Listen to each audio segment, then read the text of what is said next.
President Donald Trump's tax and spending plan that he nicknamed the Big Beautiful Bill is now law and is set to have some impact on New Yorkers. We'll hear from the United Way on how it will impact programs that New Yorkers need.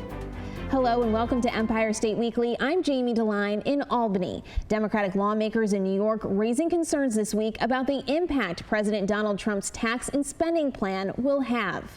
The bill is massive, featuring a collection of tax breaks, spending cuts, and increases in funding. The legislation contains about $4.5 trillion in tax cuts, which features a $6,000 deduction for older adults who make less than $75,000 a year. According to analysis from the Congressional Budget Office, the wealthiest households will see a $12,000 increase from the legislation, while it will end up costing poorer households over $1,000 a year.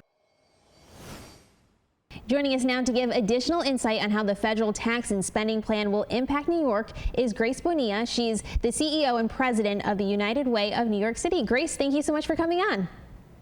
Thank you for having me. Happy to be here. So for people that don't know, what is SNAP? Right. So that is formerly known as food stamps. It is the program that people apply to supplement their food, and it is called the Supplemental Nutrition Program. Now, how could this federal legislation impact this program?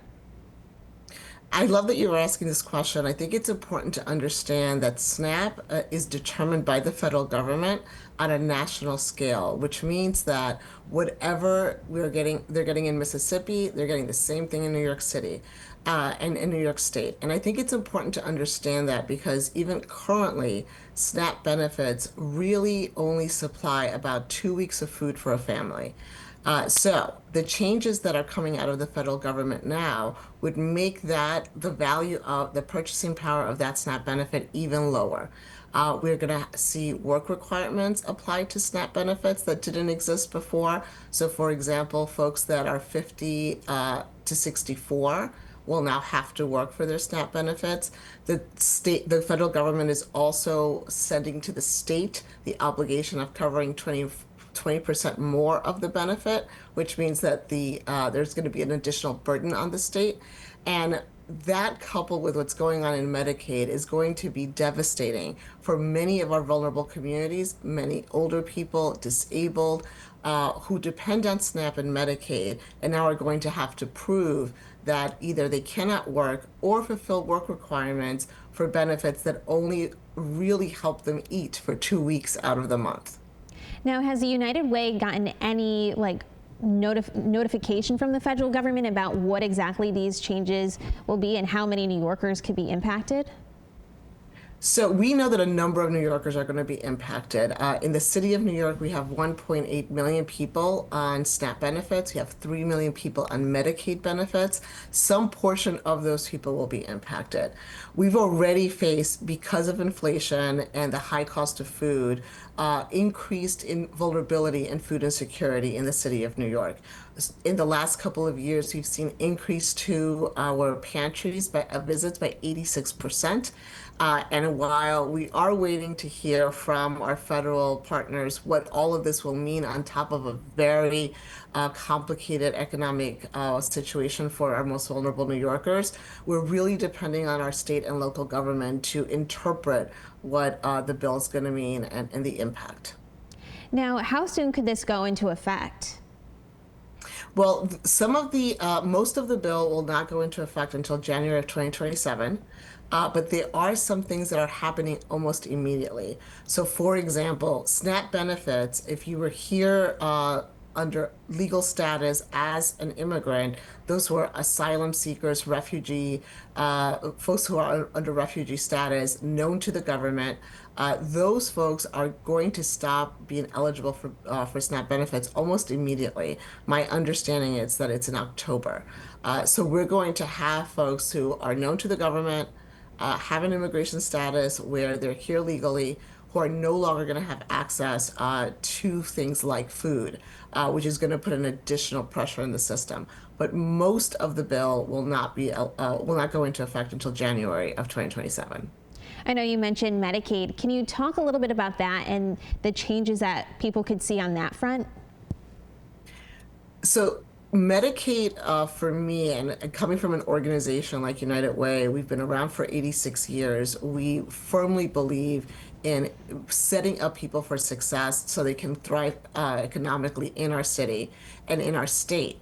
And Medicaid is one of those safety net services that allows us to make sure that our most vulnerable are receiving the medical care they deserve and they need. And it's not just about the individual, it's really a public safety ability to be able to say that we're going to keep people as safe as possible and as healthy as possible.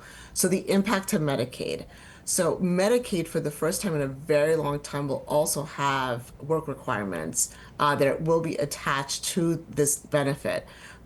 The other burden that's going to come for the state is that now people have to prove that they're Medicaid eligible every 6 months. If you can imagine an entire enterprise at the government and the bureaucratic level having enough people to make sure that those 6 months is something that we are constantly looking at so that people are not skipping their benefits, that's going to be a huge burden on the state and on local governments that are still managing some portion of Medicaid.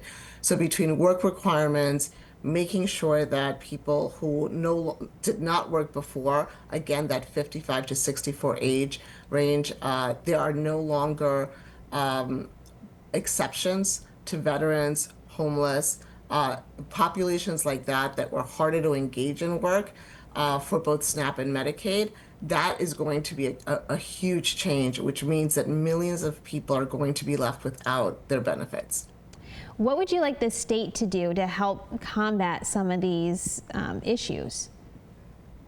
Well, I think the state, and I do commend the governor for a lot of the initial investments she's made around food, right? So we know that she made it possible for kids to have lunch, universal lunch at school across the state. We've had it in New York City for a while, but now it was going to be across the state. The child tax credit was going to be another benefit to our families. And now that we know what's in the bill, the state is now going to have to come back and figure out what are we able to still fund. And I urge this governor and our state leaders to not let New Yorkers go hungry. This is not the time for one of the most dynamic, diverse, richest state in the country to allow that to happen and to prioritize public health and food on the plates of our families above all of the other many complicated decisions that our leadership is going to have to make. All right, we'll have to leave it right there. Grace Bonilla, thank you so much for joining us. We really appreciate your time. Thank you. Appreciate it. Thank you. It's not just federal funding cuts that are set to impact New York. When we return, hear from the Director of State Operations on why she's directing state agencies to collect data on the impact of tariffs. If you have a comment or story idea, let us know. You can email us at news@news10.com. You can also reach out on X at WTEN.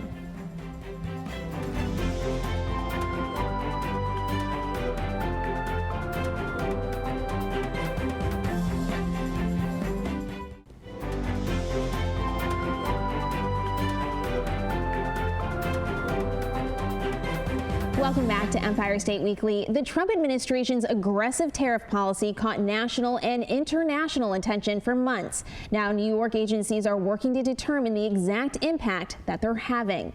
This week, the Director of State Operations directing agency leaders to collect data on tariffs for a public report. The report will detail the impact of tariffs on multiple industries. According to the director, tariff policies have negatively impacted trade and tourism with Canada and increased costs for New Yorkers in the agriculture sector. When these tariffs with China started going way up like that, soybean exports decreased dramatically, and that is still going on despite the back and forth with high and low tariffs. That's still going on, and that's a big effect. And then we have tariffs on things like steel and aluminum, and that affects just about any farmer whose equipment would be made of steel and aluminum. The state agency report is expected to be publicly issued by October 31st.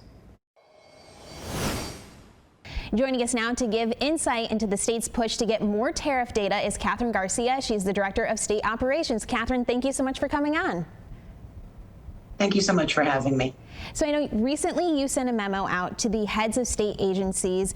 What did that memo entail, and what would you and the governor like them to look into? So we sent a memo to all of the agencies. We want real detail about the impacts that tariffs are having on some industries that we are particularly concerned with, like tourism or farming. But we need the data. In order to be able to make any policy decisions, we've got to understand what the facts on the ground are. And so we've given folks until October so that we can put out a report and really drive the conversation. But as you know, we are seeing price increases and hearing from people that is really starting to impact their businesses. I know you mentioned in the memo specifically the agriculture industry. What are you hearing from farmers? Being a farmer is never easy in this state or any other state. You have to contend with weather, but now they're contending with the fact that, and we have had such a long relationship with Canada in particular, they might have gotten the straw for their stalls from Canada. This is suddenly a cost they did not anticipate. Fertilizer might have come from Canada, also an input cost they had not anticipated. And even for some of our industries that are already buying US goods, when they're commodities, suddenly the demand for those are going up and therefore the costs are going up. And I know the memo also specifically mentioned Canada. Can you talk about how trade and tourism has been impacted by these tariffs? So we have so far have data on crossings, and crossings are down 25% year over year in May. We know that that is going to impact particularly the North Country and Western New York. It is the golf courses, it's the small hotels, it's the restaurants. If folks aren't coming to enjoy their summer holiday in New York State, we're losing economic activity. Now, what would you like to see the state do to try to mitigate some of those issues? So part of this is really making sure that they have the resources, that they know about the resources that are already there for them to export some of their goods or to get loans to overcome some of these challenges. But we need all of that information so that we can make really strategic decisions going forward. And that report is due October 31st, right? Absolutely. And is that when it will be made public, or will it take some time, for that data to be collected and then turned into a report? So our intention is to get it out as quickly as possible, particularly as we think about the end of this year. China is 145% tariff. We get 80% of our toys from China. We anticipate that come the holiday season, you're going to see a 20% increase in pricing. And that just puts sort of a lead balloon on everyone's holiday festivities. We know that sneakers are going to go up in cost. We're already seeing price increases from Nike. As we think about back to school and children whose feet seem to grow every other month, needing new shoes, this is going to be an impact on families. And we're very concerned about that. And the governor has been very focused on affordability and the need to put money in people's pockets so that they can get through these periods. And I know the governor recently had a cabinet meeting. Can you talk about what was said during that meeting and how will that impact New Yorkers?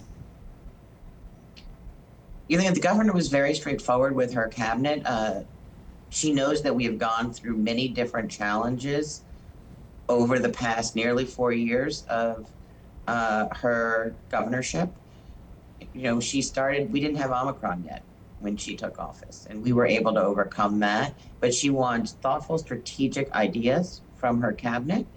And in the face of what the Department of Budget was putting forward around, here are the facts. Here's what we're seeing. Here's where we think employment's going to go. Here's where we think personal income's going to go. You need to take that information into account as you think about how we can continue to serve New Yorkers going forward and really protect them. And how will the state try to do that? How will the state try to protect New Yorkers who are, facing financial difficulty? So the governor in this budget reduced taxes, is providing a rebate to them.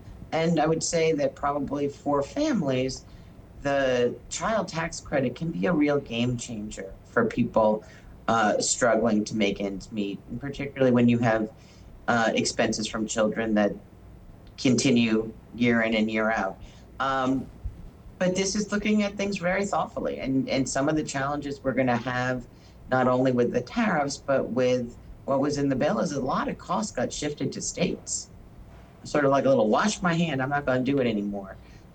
Or they made things really much more expensive on us in terms of even IT systems and the amount of coding we're going to have to do to be in compliance. We are making sure that we are wrapping our heads around that as a whole of government approach, because we don't need to duplicate effort across our agencies, and having them work as tiger teams to solve problems is what the governor has directed us to do. And I know we're running out of time, but is there a final message that you would like to share to New Yorkers? We are very concerned about the tariff situation and the fact that we are in conflict with people who've been some of our best friends in Canada. And that making things more expensive on New York families is just the wrong direction. And the governor's very, very clear that she's going to keep fighting for affordability and trying to put money in people's pockets to help them get through this period. All right, we'll have to leave it right there. Katherine Garcia, thank you so much for joining us. We really appreciate it. Thank you. A former New York City police commissioner is suing current mayor Eric Adams. When we return, details on the claims made in the lawsuit and hear from the mayor's measured response. If you have a comment or story idea, let us know. You can email us at news@news10.com. You can also reach out on X at WTEN.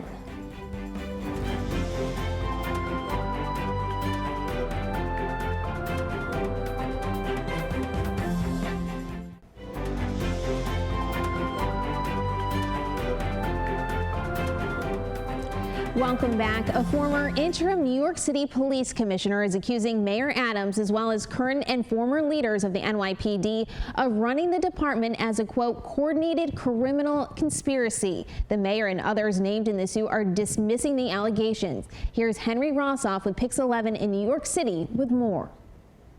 This is the second major lawsuit in a week attacking the mayor's handling of the NYPD. We also caught up with another former top NYPD official named in the lawsuit who accused this former interim commissioner of having, quote, cognitive issues. I can't help to believe some of the political aspects of these things that are popping out right now. This is a season for it. This is a baseless lawsuit. Mayor Eric Adams and his office are brushing aside a lawsuit by former interim police commissioner Tom Donlin as that of a disgruntled former employee. You may remember Donlin, a distinguished former FBI and counterterrorism official, was brought in to be an outsider that would steady the ship last fall after Police Commissioner Edward Caban faced federal investigation. Donlin's home, after he was brought into the NYPD, was almost immediately raided by the FBI on an unrelated decades-old investigation. He was replaced last November by Commissioner Jessica Tisch, and until early May, he'd been serving as a senior advisor to Mayor Adams. Donlin's federal lawsuit describes a culture of cronyism, where he was isolated and given no real decision-making power. He alleges, quote, a coordinated criminal conspiracy had taken root at the highest levels of city government, carried out through wire fraud, mail fraud, honest services fraud, obstruction of justice, and retaliation against whistleblowers. One of the men named in the lawsuit is former Deputy Commissioner of Public Information Tariq Shepard, who alleges Donlin was in decline. I think Commissioner Donlin was isolated the moment that he walked in and his phones were taken by the FBI. That created extreme trust issues. And yes, he was showing many signs of some cognitive issues, that he wasn't up to the task of being police commissioner and making decisions. In a longer interview we'll post online, Shepard categorically denied many of the allegations made by Donlin, including a denial that he had anything to do with the brief arrest of Donlin's wife following a traffic accident.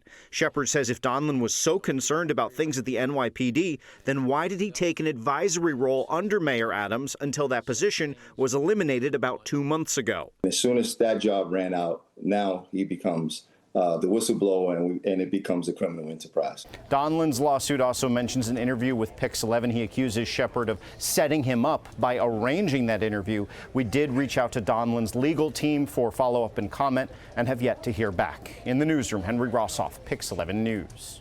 Stick around. We'll be back with a look at the week ahead in just a bit. If you have a comment or story idea, let us know. You can email us at news@news10.com. You can also reach out on X at WTEN.